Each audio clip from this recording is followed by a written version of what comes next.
За сайн байна уу? Та бүхэнд өнөөдөр тусал мессенжерийг хэрхэн ашиглах талаар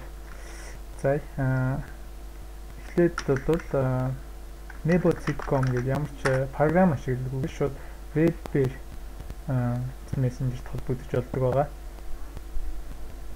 Ингэхдээ бол www.nebo.com хаягаар ороод тэгээд энэ хуудас нь гарч ирнэ.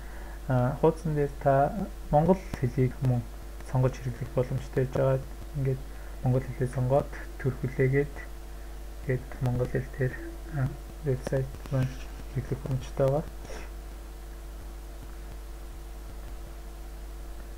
За ингээд монгол хэл сонголоо. Одоо харин тусал мессенжерт холбогдохын тулд энэ Jabber гэсэн мессенжерийг ашигладаг. Мөн та Facebook, Gmail гэдэг өөрийн хүссэн юунууд хамт холбогдоод ашиглах боломжтой байдаг. За жишээ нь би өөрийнхөө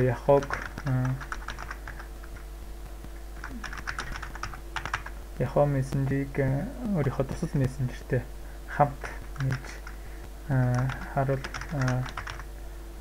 өөрийн нэр тэгээд add тусал net тэгээд нууц үг өөрийнхөө нууц үгийг оруулж өгнө.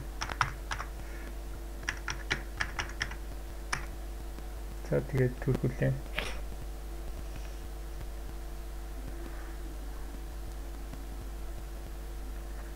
За ингээд холбогдчихлоо. Одоохондоо зөвхөн Yahoo мессенжер маань холбогдчиход байна. За одоо ингээд тусал мессенжер Yahoo мессенжер маань хоёулаа холбогдчихлоо. Ингээд энд бол миний одоо найзын жагсаалт болон ингээ харагдчихэв. За Yahoo-ийнхоо холболтыг салгачихъя.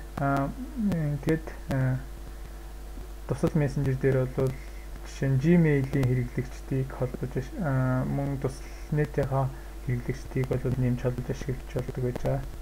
За nebo.com гэдэг ингээд шууд хэрэглэжин за гарах болохоор дараад холболтыг салгачих. За ингээд болж байна.